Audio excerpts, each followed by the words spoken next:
Comatose patient due to a traumatic pressure on the head. Nahulog daw sa hagdan si Danny. Tumama ang ulo sa marmol na sahig ng bahay. Nawala ng malay. He's been in a coma for 2 days. Maganda naman ang prognosis ng doktor na tumingin sa kanya.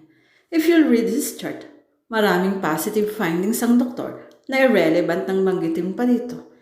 But one thing is for sure, magigising din daw si Danny anytime soon. Kailangan lang alagaan ang katawan niya for a while para hindi mag-bedsore habang comatose pa siya. I've been the comatose patients before. Marami-rami na rin akong kasong hinawakan. One of which, ako pa mismo ang nag-advise sa mga relatives na tanggalin na ang respirator ng pasyente para mamatay na ito. Not that I am a bad person or that I don't value life. It's just that 74 years old na yung matanda. Pabalik-balik na sa ospital sa dami ng komplikasyon. Kung i-revive pa ito, nagpa-flatline sa cardiac monitor, it wouldn't matter. Brain dead na rin kasi ito. I did what I have to do because I'm concerned with the living rather than the dead. Kesa magdusa sa laki ng hospital bills ang mga maiiwan, problemahin na lang nila ang pagpapaburol at pagpapalibing. Short term lang ang gastos. Mali ang ginawa ko. Yung mag-advise sa mga kaanak ng ganoong bagay, lalo't hindi ako doktor. Kahit ang doktor, pinagbabawalan ng ospital na gawin ang ginawa ko. Not because they care about the patient, but because the hospital wanted to earn more money out of the dying. It's a cruel word na matagal ko nang natanggap. I may not be a saint, pero hindi rin ako ang pinakamasamang tao sa mundo. Anyway, bihasa na ako sa pag-aalaga ng mga comatose patient. Yun lang naman ang gusto kong sabihin. Bihasa na ako sa pag-aalaga ng mga pasyenteng walang malay. Kaya siguro ako ang nirekomendang nurse na mag-alaga kay Danny. According to the chart, Danny is still single. Sa loob-loob ko, sana wala pa din siyang girlfriend.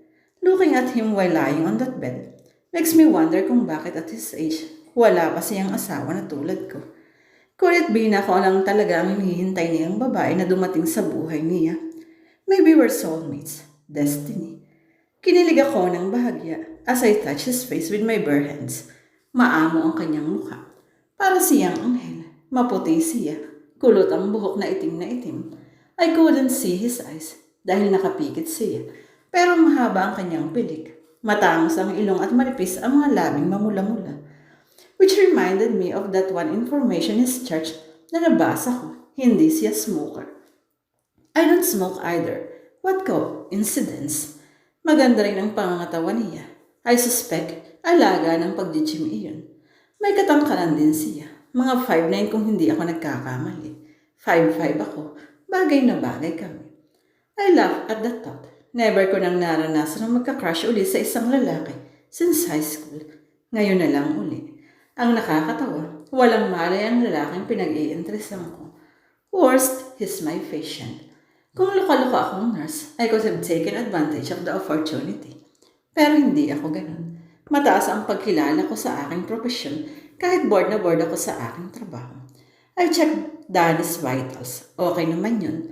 Minonitor ko din ang kanyang swero. Tama lang ang flow niyon. I noted some observations sa kanyang chart. Then I began staring at his handsome face again. What if magising siya? At mahuli niya akong tinititigan ng kanyang mukha.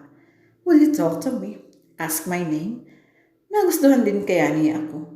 Natatawa ko sa sarili ko. It took a handsome patient para muli akong mag-care sa pasyente. What is wrong with me? Tomorrow I am scheduled to give him a sponge bath. It's a routine na sawang-sawa na akong gawin. But on that particular day, I got very excited. I wonder what he looks like kapag nakahubot-hubad. Oh my God, what was I thinking? Inilihim ko ang nararamdaman kong atraksyon sa bago kong pasyente. Tabo ang ganong bagay sa aming mga medical practitioner. At higit na tabo dahil ang pasyente ay walang malay, walang laban sa kung ano mang maaari kong gawin. There were cases in the States na ang male nurse ay naa-attract sa kanilang female comatose patient. One controversial incident naman sa Spain, nabuntis pa mismo ng lalaking nurse ang inaalagaan niyang comatose patient. Wala naman akong balak gumawa ng kahalayan. Ang akin ay attraction lang na alam kong mawawala din in the passage of time. It's just good while it lasts. Kahit kay Carla na isang malapit na kaibigan, hindi ko sinabi ang tungkol sa nararamdaman ko. Pagtatawanan lang ako at huhusgahan. To think na kailan lang, pinag-uusapan namin ang tungkol sa love life. Baka akalain niya nga I am too desperate na, kaya pati comatose patient pinapatos ko. That same day, inalam ko kung sino ang nagdala kay Danny sa ospital. Nakausap ko si Dr. Shudora na siyang humahawak sa kaso ni Danny. He was in the emergency ward when the patient arrived. He arrived with his mom, si Mrs. Paredes. Kinabahan ako agad, hindi kaya mama's boy siya. Sana naman ay hindi. Mahirap daw pakisamahan ang mga mama's boy. May ilang porsyento ng hiwalayan sa Pilipinas na ang rason ay ang pagiging mama's boy ng lalaki. May itsurang pasyente yun, parang artista. Hindi ba? Dagdag pa ni Dr. Shudora. Innocently. Gusto kong isipin wala siyang masamang ibig sabihin doon. Oo, napansin ko nga. Pasakalye ko na lang. Then let's walk up. Kilala ako sa ospital bilang mahusay na nurse. Professional ako sa oras. Matino ako at tapat sa aking trabaho. Kahit sabihin manhid na ako sa pagkakaroon ng emosyon sa aking mga pasyente at bored na sa aking trabaho. Gusto ko ring isipin na nire-respeto ako ng aking mga co-medical practitioner, lalo ng aking mga superiors. Yet kinabukasan, when I was performing the sponge bath sa aking comatose patient na si Danny Paredes, I'd like to think otherwise. Karespeto nga ba ang isang nurse na katulad ko na nagawang silipan ng kanyang walang malay na pasyente? Yet it was just a glimpse of his manhood. Pahapyaw ko lang naman na namataan. I did not linger.